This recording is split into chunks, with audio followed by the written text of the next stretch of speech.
Hello, professional property managers. Andrew Smallwood here, host of the Triple Win podcast, and I have Phil Vera with me today.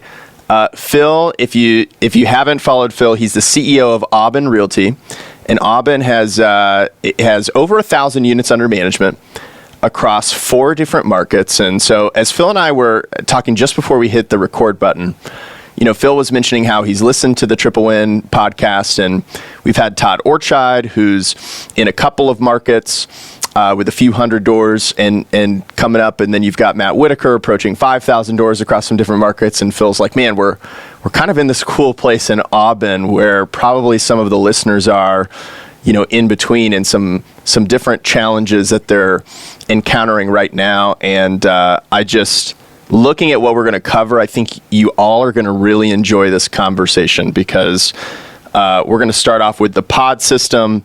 We're going to talk about the different kinds of roles that Phil has on his team. And I think what you'll appreciate is a lot of like the thinking and the philosophy, behind what Phil and his team are doing. So we're going to unpack that. And, we're also going to talk about optimizing for trust and relationship and brand loyalty as opposed to transaction value. So we're going to cover some great stuff here, Phil. I'm very excited for this conversation. I know we've been looking forward to this for a couple weeks since we booked it. But as a way of getting started, would you mind telling us a little bit about how you got into property management and Auben Realty, and a little bit more about you? I know I think you're an Ironman, you're an athlete. Would love for you to touch a little bit on you so people can get to know you a little bit. Absolutely, Andrew. So thanks for having me on, and hopefully I've got to follow Todd and Matthew Whitaker. So hopefully your subscription base doesn't just plummet after having me on. But no, thanks for having me on. So I think probably similar to most people, they get to property management. I don't think anyone grows up high school, college, and says, "Hey, I want to be a property manager." It's almost the road less traveled. It's almost by accident. So I went to the University of Georgia, graduated with an agriculture degree in turf grass management. Most people don't even know that's an option, but it is. So I grew up playing sports and wanted to work on baseball fields and golf courses, and did. I was in the golf business for 10 years, spent 7 of those years at Augusta National Golf Club. So for any golf fans, kind of the pinnacle of golf and spending time prepping for the Masters and that sort of thing. So from a business standpoint, it gave me a lot of perspective on kind of doing things at a different level. Just the exposure I had, international televised sports, that sort of thing, major operations. So it was fun to be a part of that. Went back to school, realized that a turf grass management degree, has some limitations in the workforce. When my wife and I were looking to start a family and that sort of thing, wanted to make a change. So I went back, got my MBA, and always had a passion for real estate, investing, more of the investment side, flipping houses, owning rental properties. So was looking to kind of make a move there. Jumped into commercial real estate and worked for a local firm here in Augusta. We were leasing enclosed mall space in secondary and tertiary markets. So hands down, one of the hardest jobs I've ever had. Leasing commercial space is tough, but enclosed malls, kind of on the downswing. But also another opportunity to see great vision from the owner of the company who was looking to reposition what was the best piece of land in some of these secondary and tertiary markets and utilize it for redevelopment. So I got kind of a crash course in reposition, redevelopment on a large level, and ultimately landed here at Auben with an opportunity to jump in as the first account manager, which we'll talk about in a little bit, Andrew, and kind of jumped in at a time of transition for the company, and had a lot of ideas on where the company could go and that sort of thing. And just through some transition, was able to work my way up to the CEO, and here we are. So, we're just over 1,000 units now. We're in 4 markets: Chattanooga, Tennessee, Augusta, Georgia, Columbia, South Carolina, and Charleston, South Carolina, and looking to kind of keep expanding and grow that. So like you mentioned, we're in that messy middle, no man's land, I think are the two common terms most people use. But trying to figure out, scalability, profitability with those things, and obviously putting our twist on that to stay competitive in the marketplace. That's really great. Thanks for giving that background. And it's interesting. I didn't know your background in commercial, and I knew you were an Augusta guy, and I knew you were a golf guy. But at Augusta National, as somebody who peaked in high school in my golf career, but always a fan, and that's really incredible. That's really cool. So, Phil, I know what sparked this was you reached out, and within like 2 sentences of reading your email, I'm like, we've got to have Phil on the podcast because what you shared, even within just a couple of sentences of email about the pod system that you guys have set up and executed, it's unique because many companies, we even teach our sales team, like when you're talking to a company, you can ask them, is your structure of your company, is it departmental or is it portfolio? And mostly what we see out there is departmental. There are some portfolio companies as well.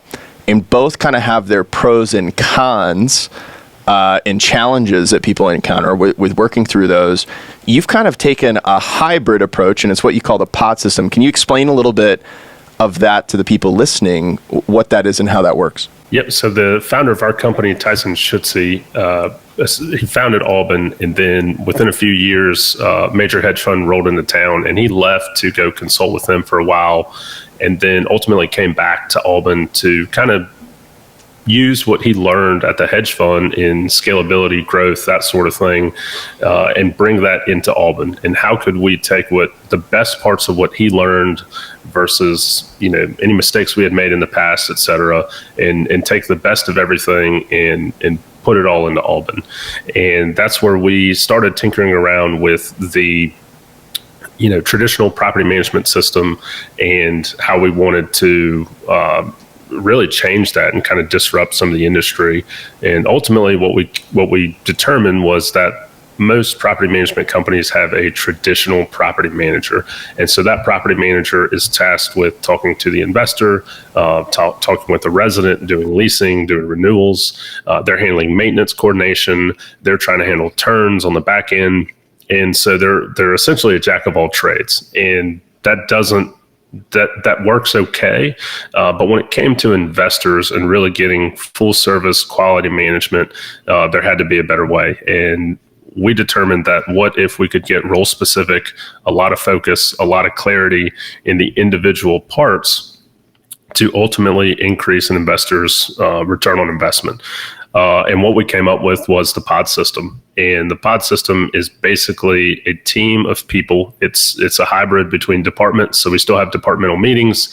They're portfolio based in a sense that they have a group of investors and those investors' properties in their portfolio, but essentially created a new team of people that would manage and oversee the properties. And that team includes an investor account manager. So they are the investor's main point of contact. They build a relationship with the investor, provide updates, communication flow, all of those things. If an investor has a question, they pick up the phone and they call, their investor account manager, and they have a direct line in, which once again, most property management companies are getting kind of a call tree or something like that. We didn't want that experience with the investors. We kind of went outside of the norm, and we created the resident experience manager. So traditional property management, we're focused on the investor. That's our client. The resident, pay your rent. If you don't pay your rent, we'll find somebody else who can. We wanted to kind of think outside the box there and say, okay, the resident is important in investing because if we can decrease vacancy and reduce turnover and keep the residents happy, they'll stay in our properties for long periods of time and ultimately increase the investor's return as well. And so we created the resident experience manager with that mindset that the resident would also have a direct line of communication. When they call and they have a question on their account, somebody picks up the phone on the other line. And that was that was, a few years ago, that was very different frame of thinking. I think there are a lot of people coming around to that idea now, but that was a big part of this, that we even titled it Resident Experience Manager, because the better experience that they can have, and we can talk about it a little later, the more brand loyalty, the more trust we can build, it helps us with our operations in terms of scalability, growing, implementing new fees, different things.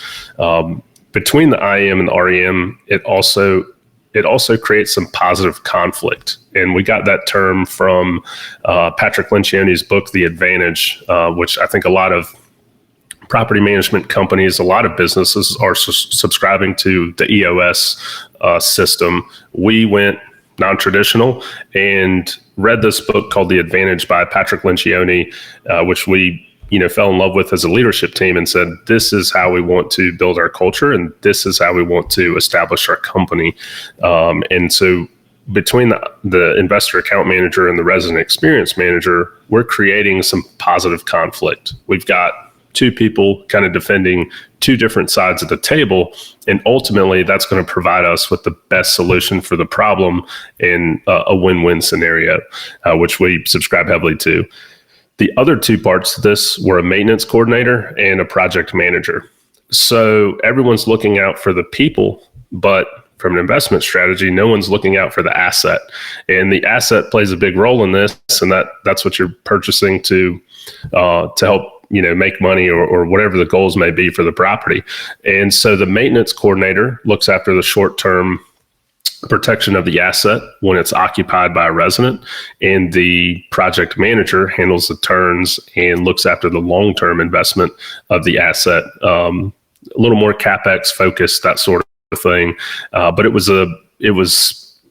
something, once again, that was a little different, where we wanted to place emphasis on the asset and be proactive, because in some of those items, we look at the life expectancy of HVAC units, water heaters, and if we can swap some of those out prior to on a turn before they happen in maintenance, it's going back to that resident experience. It's going back to that investor experience. And if we can maintain those as much as possible, it provides for a better outcome for all parties involved. So that's where we get the triple win.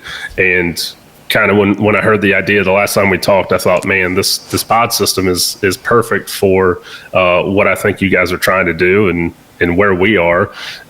It's not perfected. I don't think anything ever is. We're still trying to determine how many properties the pod can handle, how many investors the pod can handle.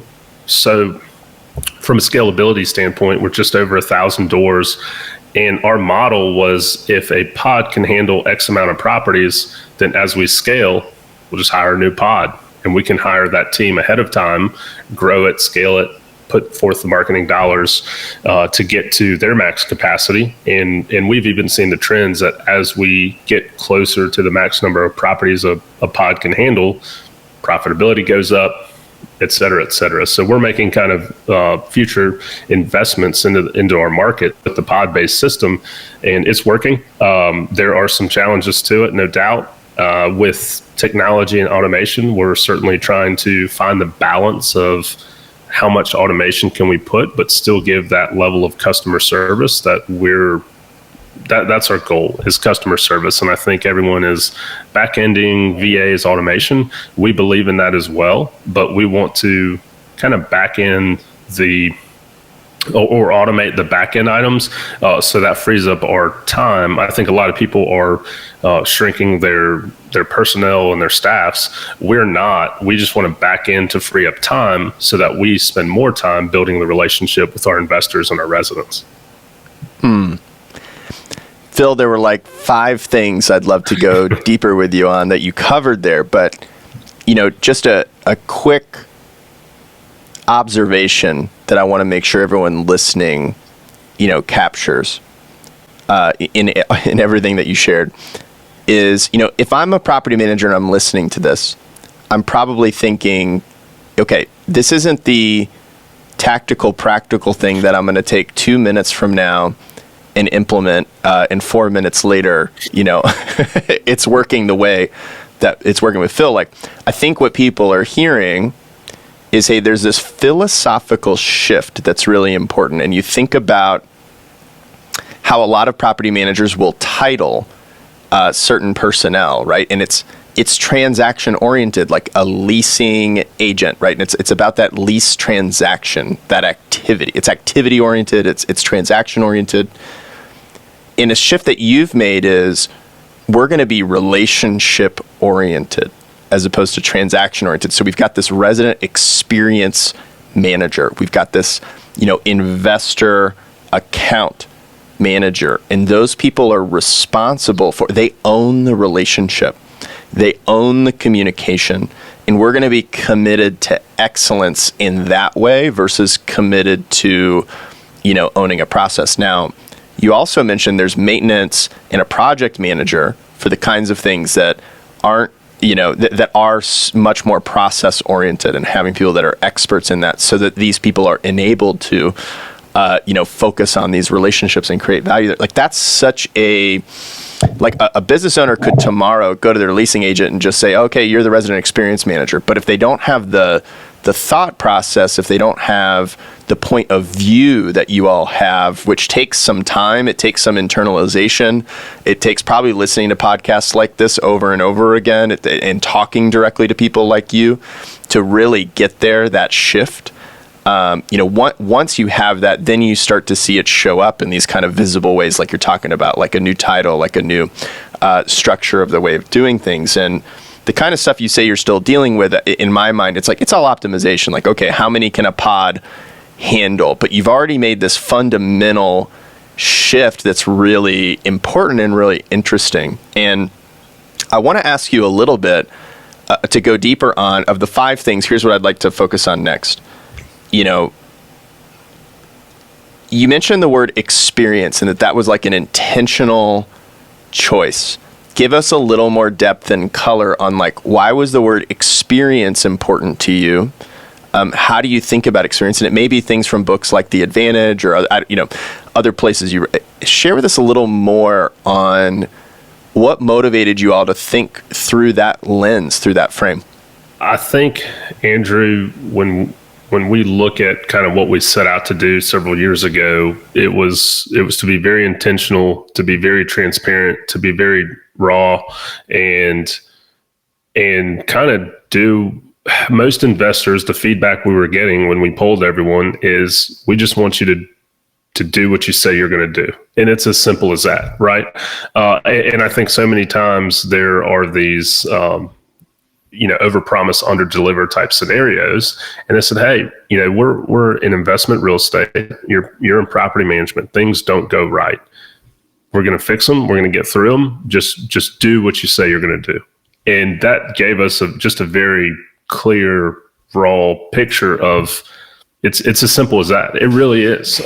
We need to set strong expectations throughout the entire process. And so from that, as we created the pod, created titles, created job descriptions, we very much wanted to be transparent in all of that, because we wanted our people to come in with the confidence and clarity that they were excelling in their roles. And so when we looked at the word experience and the resident experience manager, most people know that the rent or someone's mortgage or rent is the biggest cost associated with them on a monthly basis.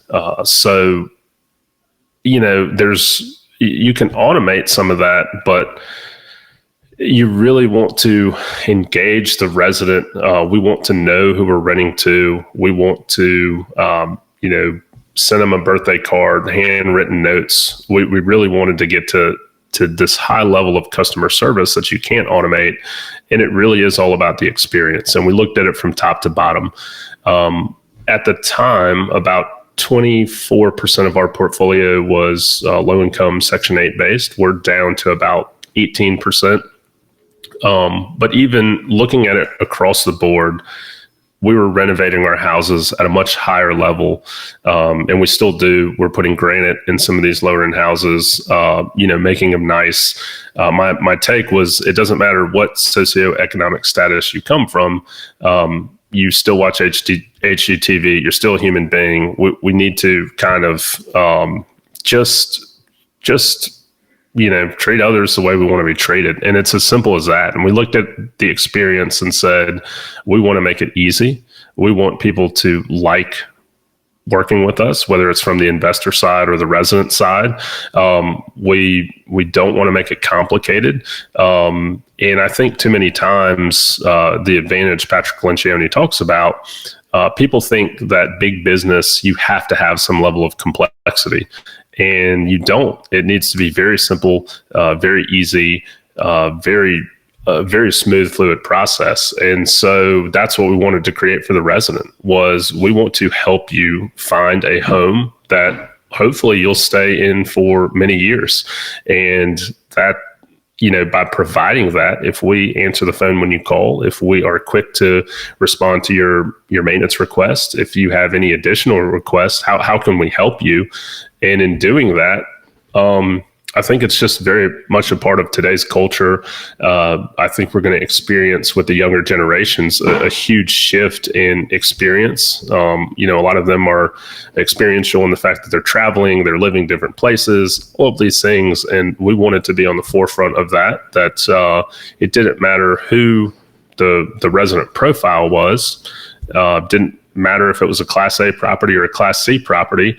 We wanted everyone to have the same high quality customer service experience. And I'm a big Disney fan, so I've read tons of books on Disney, but we just felt like we could bring that to property management. Property management had always been such a rigid, for my kind of research, a very rigid, matter of fact, this is how it is type industry. And this was part of our disruption plan, if you will, was Zillow's coming, Redfin's coming, hedge funds are coming, but I think that there's still some level of relationship that will always be in real estate transactions, and we wanted to make sure that we were maintaining that. And Tyson will always say, when everyone zigs, we zag, and when everyone went automation VAs, we said, hey, we can do that, but we're still going to keep this level of customer service and experience in play. And that's going to be the difference maker to our competitors. And if we can do that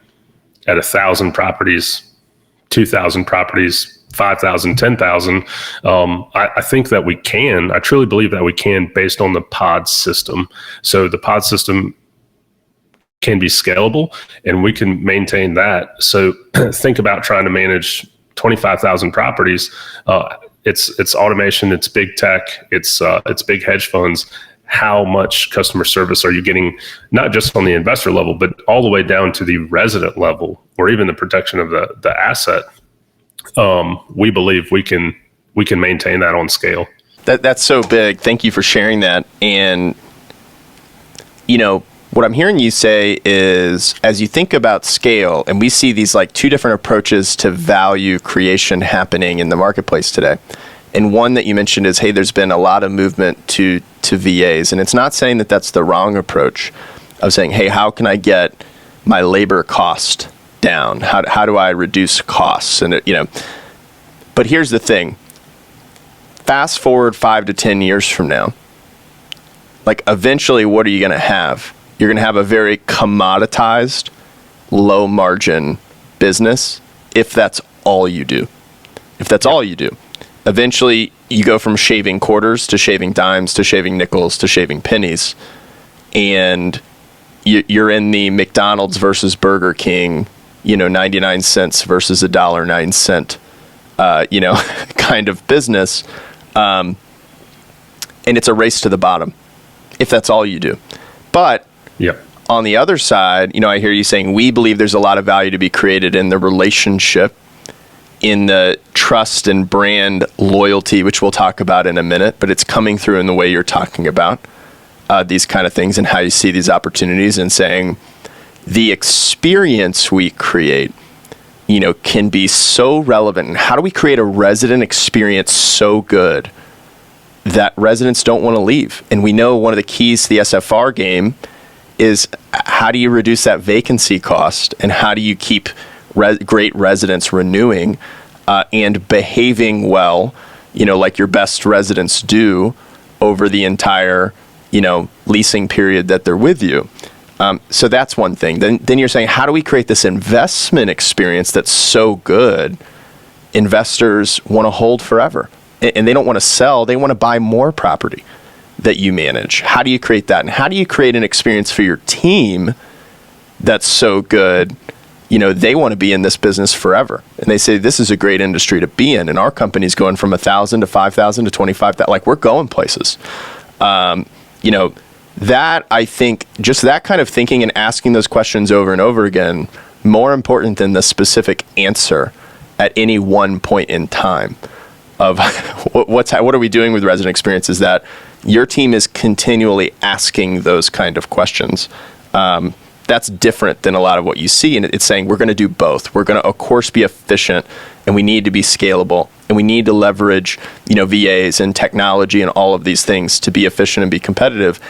And we need to look for, where can we zag? Where can we create differentiating value? And this is something we talk a lot about at Second Nature. It's basically the mission our entire company is on, which is, as opposed to the companies that are saying, how do we equip the self-managing landlord with technology and tools and support, et cetera, so that we can close the gap between what they can do on their own and what a professional property management company like Auben can do today. What we're trying to say is, how do we help companies like Auben that want to go this direction put a freaking Grand Canyon between them and the service and experiences they provide versus what an investor can do on their own. And that's going to be the fun race and the fun bets to make, over time, the next decade.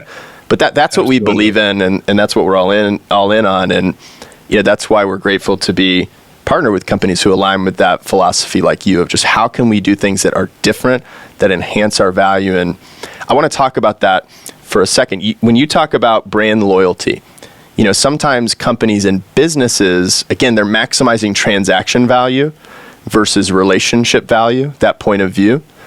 And, you talk about, hey, profit is of course important. Like, your business doesn't survive without profit. But I think you really see, based on our previous discussion, profit is like a byproduct, right? It's a byproduct. And that what you guys are focused on first is this: how do we provide value? How do we really create the best experience and relationship? Focusing there first. Can you talk a little bit more just about, what does brand loyalty as you define it mean to you? And how are you thinking about trust and the importance of trust in these relationships in the years ahead? Yeah, absolutely. So I think the definition is right in the sentence you just said, and it's as simple as brand loyalty to us is trust. I mean, it's as simple as that. We want to create a network of residents, investors that trust us. There's full transparency, full integrity, and when you get to scaling, a lot of these out-of-state investors are coming in. That's your entire reputation, and if you lose that, you're done, for, just kind of being matter of fact. So, we look at building that trust with the resident, building that trust with the investor. And when we looked at businesses, I think it was just, referring back to Lencioni's The Advantage, we determined that the best players on our team had these core characteristic traits, and started kind of building our team and our culture around that of brand loyalty and value. If we just set out to do what we say we're going to do, if we do the right thing, profit come, right? It'll be a byproduct. But when you look at the Apples and the larger organizations that have this, kind of size and scalability is just what happens, right? It's just what comes. And Auben didn't spend any marketing dollars for the first 8 or 9 years of its existence. It was all referrals, residents, investors, that sort of thing. And we realized we needed to spend on marketing to grow a little bit. We like to incorporate, we're trying to figure out what's responsible growth. And when it came down to doing the right thing, doing what we say we're going to do, profit just, we're going to make money, right? People are going to pay for that value. And you mentioned it earlier, we didn't want to be on that race to the bottom. That was not something we were interested in, was lowering prices, dropping fees, call us the boutique brokerage. And so many people, that's like the number one question is what's your fee? What are your costs? We train our folks that, you're going to get, some sort of rebuttal on, I'm going to go with this other company because they're cheaper. But what we do is we sell the value. This is what we provide. This is what we're here to do for you. This is what our team can do, our pod system can do. And with that, it's a no-brainer. And we close a lot of the leads we get that way because we're selling that value. We're very transparent, very good at laying out expectations with our clients and our residents. And because of that, I think it's refreshing to a lot of people. Sometimes, that they're hearing things they don't want to hear, but they understand it, they know it.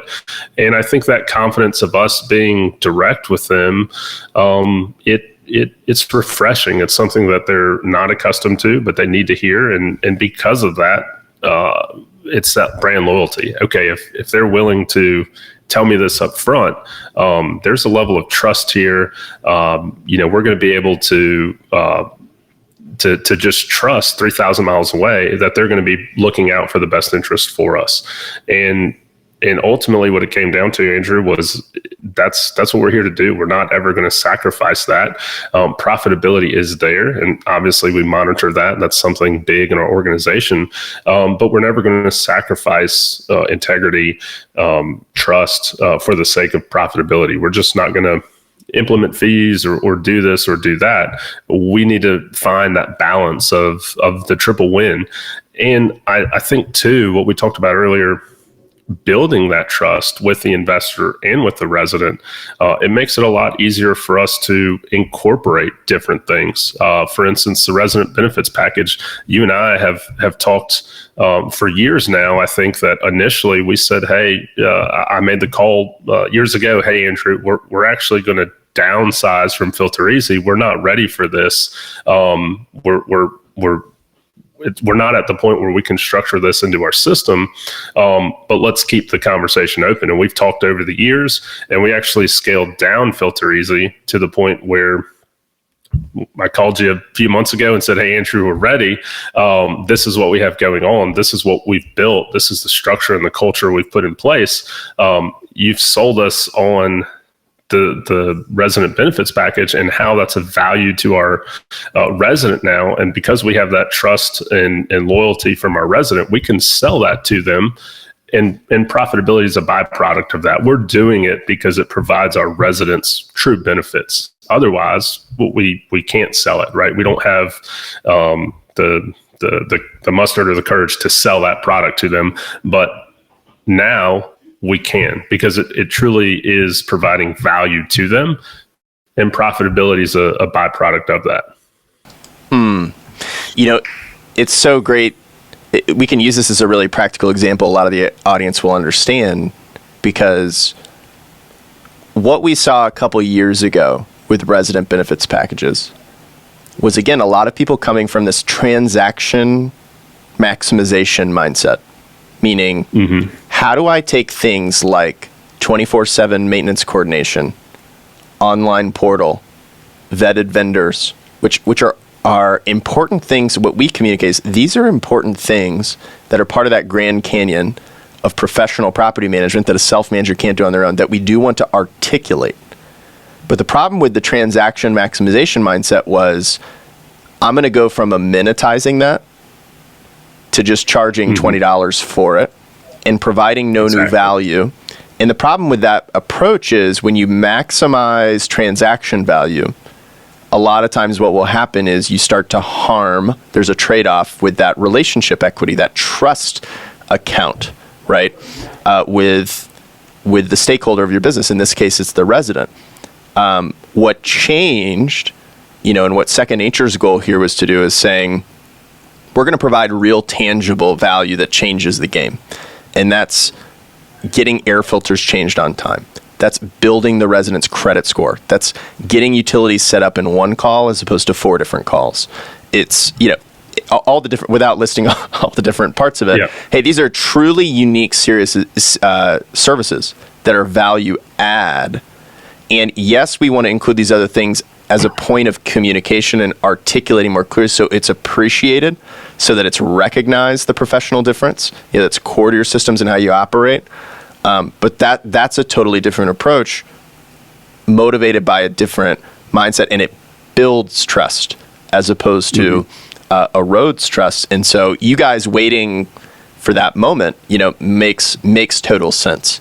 And we're seeing that become very a popular choice now, that, really the product is rounded out in such a way. Like, there was this idea, but now the product suite is really there to deliver on the promise. And the last thing I want to say, Phil, before just giving the final word to you, is you've talked throughout this podcast about the importance of expectations. And something we talk to our team about is, property managers are in the experience business, whether they recognize it or not, whether they think about it or not, or talk about it or not. And when you think about experience is a function of like what is happening versus expectations. You mentioned investors telling you, do what you say you're going to do. And that's like meeting my expectations. But further, your team is pushing, how do we exceed those expectations? Many people say under promise and over deliver.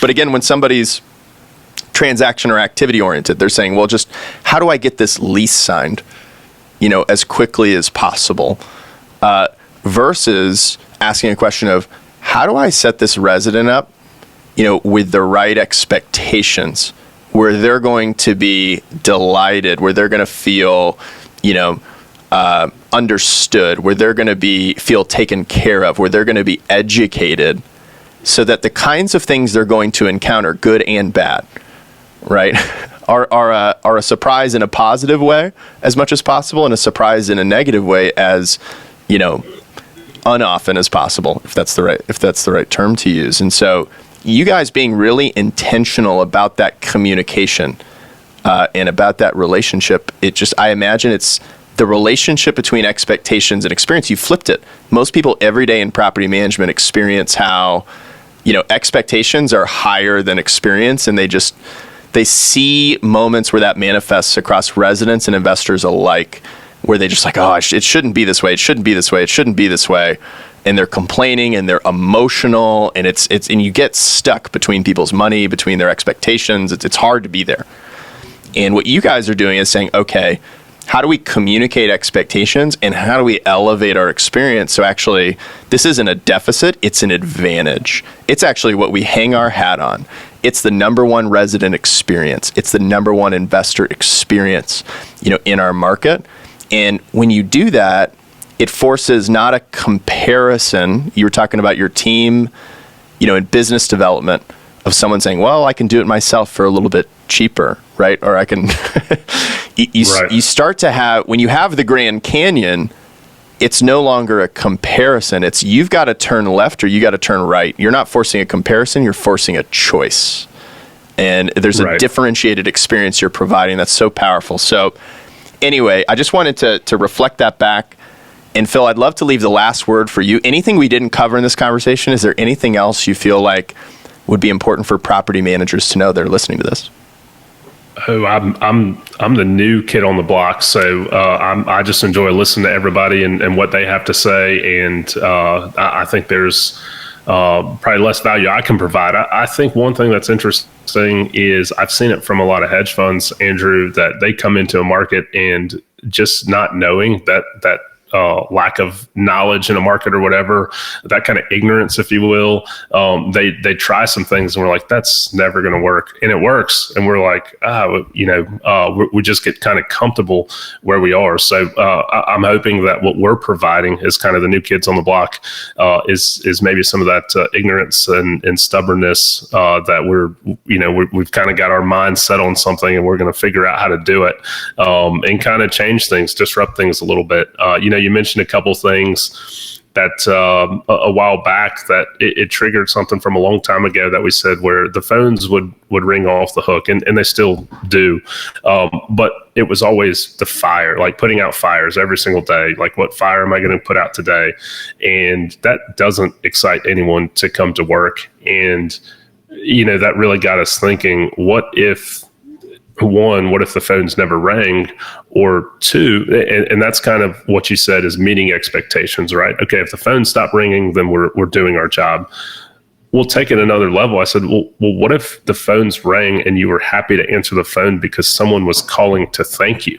And that was kind of a flip of the mindset that, like, what if, how do we do our jobs better so that the phones stop ringing? And then how can we do our job so well that we want to answer the phones? We want the phones to ring, right? And so I think a lot of it's just shifting some of that mindset of finding what the problem is and what's our solution. And in our core traits, Lencioni, through some exercises, we came up with 6 core characteristic traits, and one of those is being solution oriented, and that's what we want. I mean, people pay us, and part of the profitability, how we're in business is people pay us to solve problems, and that's what we're here to do. And I think so many times we say, well, there are a lot of complaints, and property management is typically just there's a negative connotation to it. And we don't want that. We want everyone to love coming into work, love what they're doing, love growing the business, love serving and helping other people. And we want to bring a shift in culture and philosophy, not only to our company, but to the entire industry. And I think Second Nature is, tremendous for that, the way you guys think, and non-traditional. You guys are purple, we're orange. So just, having a lot of fun with it. It is a very serious business. It's a grind, but let's have fun. Let's enjoy what we're doing. And I think that what we can do is create this entire shift in the market, in the marketplace, in the industry, where there are challenges involved with it, and I think everyone's excited about kind of where the real estate market is and the growth and the changes and how we get through that. But that's our big thing. We love what we do. We enjoy doing it. We think we like to think that we're doing it different, and that's our niche. I make comments all the time about, well, Disney's doing this, or Four Seasons is doing this, and sometimes there's pushback that, like, we're not the Four Seasons, like, and it's like, well, that it doesn't mean that we can't provide some level of experience. And I think the difference, you mentioned service and experience. Sure, if you put us on paper, property management is a service-based business, right? But could we create, and I think Second Nature is looking to kind of create a new market segment, is there an experience-based business, right? Service is transactional. How we do it is the experience. And if we can focus on that, everything else will fall into place. And if we trust that, we'll continue to grow, we'll continue to scale. And I think we're learning kind of in this no man's land, do we want to grow? Do we want to scale? I think there's a level of profit maximization that we'll see where our pod system reaches a profit maximization point at this number of doors per market. And then we go on to the next market, and kind of let things grow organically from there, shift the marketing dollars, et cetera. I think everyone's figuring that out. There's no wrong system. I just enjoy talking to everyone, learning what everyone is doing, what we can implement, sharing all the mistakes we've made to let people know don't do that. But no, we're having a lot of fun, and just appreciate the time and having me on, and hopefully somebody got something of value out of it. Phil, thanks so much. And I know the people listening to this, oftentimes we get feedback, and I think what you will hear over time, and I know what we hear over time, is, hey, I listened to that episode, just like you reached out to us after listening to Todd and Matt Whitaker. And, when you say, hey, your goal is not just to have an influence on your immediate customers, but an industry, type of ripple. I'm glad that you generously invested your time and shared your time with us today and the audience today in the spirit of that purpose. And this is the kind of change we want to see in the industry. It's where we see the leaders going and taking things. Thank you for being one of them. Thanks to your team for everything that you do. And we just want to give encouragement to the people like you who are taking risks every day, who are saying, we're going to try taking new ground. We're going to try to do things differently. We're going to try to do things people have never done before, because that's what takes us all forward when people can show the way and pave the path. So with that, Phil, thanks again so much for being here with us today. Look forward to our next conversation. Thanks so much, Andrew. I greatly appreciate it. Thanks for the time. That's all for this episode of The Triple Win. Thanks go out to Carol Housel and Jeff Tucker for everything they do to put these episodes together. And we want to remind everyone that you can find more resources, upcoming events, a link to our private Facebook group where the conversation continues in between these episodes with other professional property managers. All of that you can find at rbp.secondnature.com. Again, that's rbp.secondnature.com. And until next time, keep transforming what it means to be in professional property management by finding and applying your next triple win. We want it to be true that every time we see you, we see a better version of you and your business. With that, cheers.